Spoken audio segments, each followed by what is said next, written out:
এদিকে দেখ, এদিকে দেখ, পাঞ্জাবিটা দেখিস নাই? এদিকে আবার ঘোরো, এদিকে আবার ঘোরো, ঘোর না। বিল্টু দেখ এদিকে ঘুরছে না। আমার জুতো পরবে কি গো?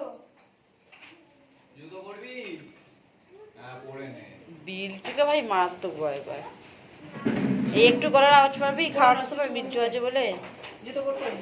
Hello everyone, welcome back to my channel সিয়াস ব্লগ। তো সবাই কেমন আছো? আশা করি সবাই ভালো আছো, আর আমিও খুব ভালো আছি। আজকে হচ্ছে বৃহস্পতিবার। আজকেই আমরা গেছিলাম জগন্নাথ দেবের পুজো দিতে। তো বৃহস্পতিবার দিনটাও ভালো, পুজো দেওয়ার জন্যও ভালো। তো ওই জন্য সকাল সকাল রেডি হয়ে বেরিয়ে পড়েছিলাম।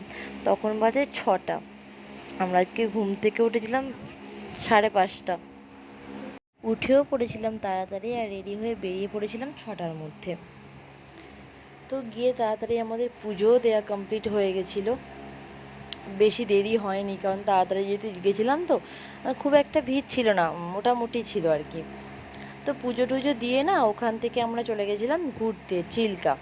তো আমাদের কথা হয়েছিল প্রথমে যে 2টো জায়গা 3-4টে জায়গা ঘোরাবে 1000 টাকার মধ্যে।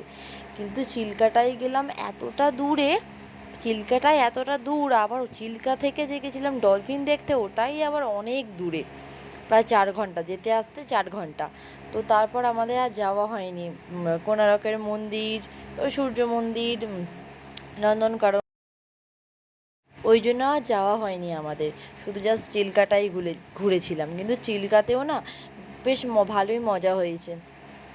ডলফিন দেখতে পেয়ে না আরও বেশি মজা হয়েছে। প্রথমে যখন যাচ্ছিলাম তখন চিল্কাতে ডলফিন দেখতে পাচ্ছিলাম না। এদিকে বৌদির ড্রেস আমাদের পুরো সেম সেম, শুধু বৌদির কালারটা একটু ডিপ, আমাদের একটু হালকা, আর দিদিতে একদম স্বর্ণ ছাড়া। ওর সাথে আমার মেয়ের পুরো মিলে যাচ্ছে।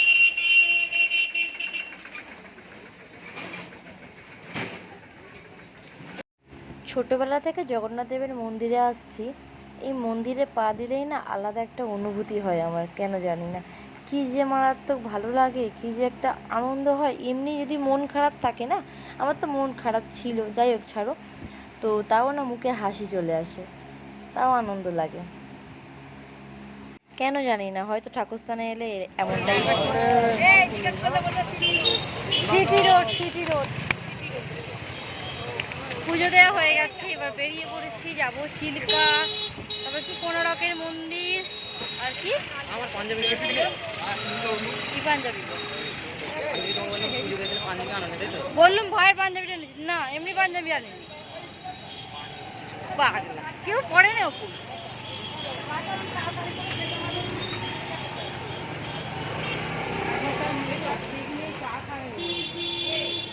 একটু টিফিন করবো।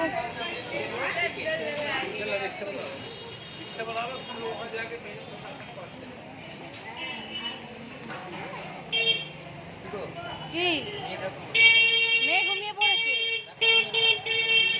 ঘুমিয়ে পড়েছে মেয়ে,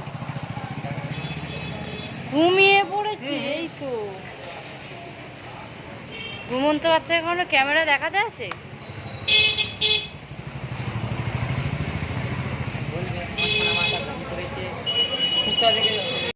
কি গো এই ট্রলিটা আমাকে দুটো মোটকার পাশে বসিয়ে দিয়েছি। আমি একই ছুটকে তারপর আরো স্যান্ডউইচ হয়ে যাবে।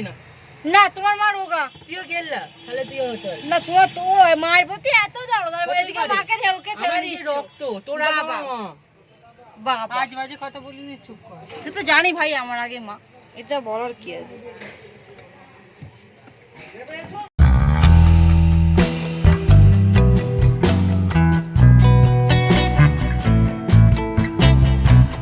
আমাদের ওই ঠাকুরের স্থান থেকে, মানে জগন্নাথ দেবের মন্দির থেকে চিল্কাটা এতটাই দূরে যে রাস্তায় একটা কোনো খাবারের মানে লুচি পরোটা এইসবের দোকানই দেখতে পাচ্ছি। যাও বা দেখতে গেলাম প্রথমের দিকে, আর টোটোওয়ালা তো দাঁড়ালোই না, বা লাস্টে চলে আসতে হলো শুধু মুড়ি আর তোমার ধোসা ইডলি এইসব। ওই সকালে কখন ওইগুলো খাওয়া যায় বললো, যেহেতু আমরা একদম ভেতো বাঙালি। তো ওই জন্য চিল্কাতে এসে আমি মানে একদম শান্তি করে চা বিস্কুট খেয়েছি।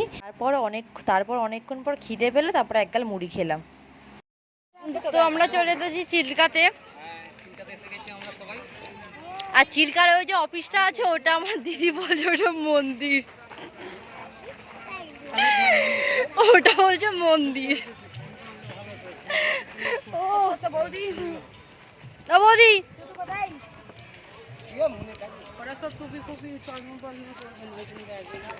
পড়াতে হবে না, খারাপ করো বৌদি, লোকের ভালো করবে না, একদম খারাপ করার চেষ্টা করো। মাকে ঝাড় খাইয়ে এখন নিজে সত্যি তাই।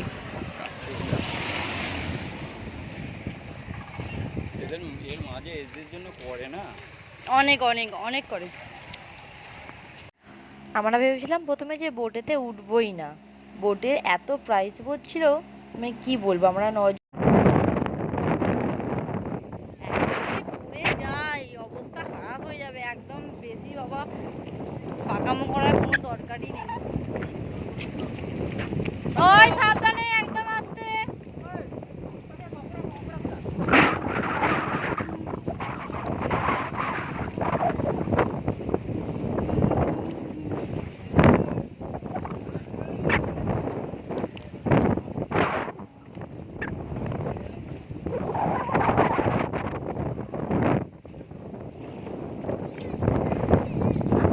তো সত্যি কথা বলতে চিল্কাতে এসে আমরা একটু ভুলই করেছি, এর থেকে যদি কোনারকের মন্দির, নন্দনকানন ঘুরতাম হয়তো ভালো হতো। শেষ পর্যন্ত বোটে উঠে পড়লাম, আর এই দেখো আমাদের বোটও ছেড়ে দিয়েছে। কি যে দারুণ লাগছিল। প্রথমে তো ভাবছিলাম যে ভুল করেছি, হয়তো একটু ভুল করেছি, আর কিন্তু সমুদ্রের মাঝে সারাটা দিন থাকা, একদম সকাল থেকে একদম বিকাল পর্যন্ত, মানে ভয় ভয় তো লাগছিল প্রথমের দিকে, প্রচণ্ড ভয় লাগছিল, তারপর আর একদমই ভয় লাগেনি। ঘুমিয়ে শুয়ে বসে একদম পা বার করে জল ঢেউ খেতে খেতে আমরা জেগেছি। দারুণ মজা হয়েছে। ঠিক আছে, প্রথমে ভাবছিলাম হয়তো মানে ডলফিন দেখতে পাবো না, কিন্তু শেষ পর্যন্ত গিয়ে আমরা ডলফিন দেখতে পেয়েছি। তোমরা সেই ভিডিওটা মানে সেটাও দেখতে পাবে। তো এই যে প্রথমের দিকে আমি প্রচণ্ড ভয় পেয়ে গেছিলাম, আর শেষের দিকে বাবা আমার যে কী আনন্দ হচ্ছিল। আর সব থেকে আনন্দ পেয়েছে আমার চিঠি তো প্রথমের দিকে ওর বাবাকে দেখাচ্ছে যাবে না ও বোটে, ও পেছন দিকে হাত দেখাচ্ছে, মানে পেছন দিকে চলে যাবে। তারপর যখন বোটে বসে পড়লো, ব্যাস তারপর থেকে আর কোনো ভয়ই ওর নেই। এই যে দেখো না, বাবার কোলে বসে আদর খাচ্ছে, বকা খাচ্ছে।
ব্যাকগ্রাউন্ডটা কিন্তু দারুণ লাগছে বিল্টু, অসাধারণ একটা ব্যাকগ্রাউন্ড। এটা একটা আইল্যান্ডে এসে মানে দাঁড়িয়েছি আর কি। আমাদের যাই হোক চিল্কাটা আসা সার্থক হয়েছে, ডলফিন দেখতে পেয়েছি। আর ডলফিন মানে ওদিক থেকে ডলফিনটা দেখে চলে এসেছি একদম এদিকে, আবার ব্যাক করছি। আর ওই জন্য একটা আইল্যান্ডে দাঁড় করালো, কিছু ফটো তুলবো, তারপর আবার কিছু খাওয়া দাওয়া করে আবার ব্যাক করব। আর দারুণ লাগছে ব্যাকগ্রাউন্ডটা, দারুণ। আর সত্যি মানে এত কাছ থেকে ডলফিনগুলোকে দেখেছি না, মানে কি ভালো লাগছে কি বলবো। তো যাই হোক চলো কয়েকটাকে ফটো তুলে নিই, তারপর আবার আসছি। যেই একটা আইল্যান্ডে আমাদের দাঁড় করিয়েছিল তার আশেপাশে শুধু ঝাউবন ছিল, আর ঝাউবনের মাঝখান দিয়ে এই রাস্তাটা, একটা রাস্তা ছিল, এই রাস্তাটা পেরিয়ে এসে এই যে সমুদ্র। আর এই সমুদ্রেরও কি ঢেউ বাপরে। এই যে ঝাউবনটা দেখো, এই ঝাউবনের মাঝখান দিয়ে আমরা এই সমুদ্রটাকে দেখতে এসেছিলাম। এইটাও কিন্তু দারুণ একটা ভিউ, খুব দারুণ লেগেছে। কিন্তু এখানে কেউ থাকে না, পুরো ফাঁকা নির্জন। যারা সব বিক্রি করে খাবার দাবার যারা বিক্রি করে তারা জাস্ট থাকে, আবার রাতে চলে যায়। আর কুকুরগুলো ওখানকার কি যে হিংস্র, কি বলবো তোমাদেরকে। তো তারপর রুমে এসে রাতে আর কোনো ভিডিও করিনি, কারণ রাতে কোথাও আমি বেরোইনি। তো যদি ভিডিওটা ভালো লেগে থাকে তো প্লিজ চ্যানেলটা সাবস্ক্রাইব করে দিও আর পাশে থেকো।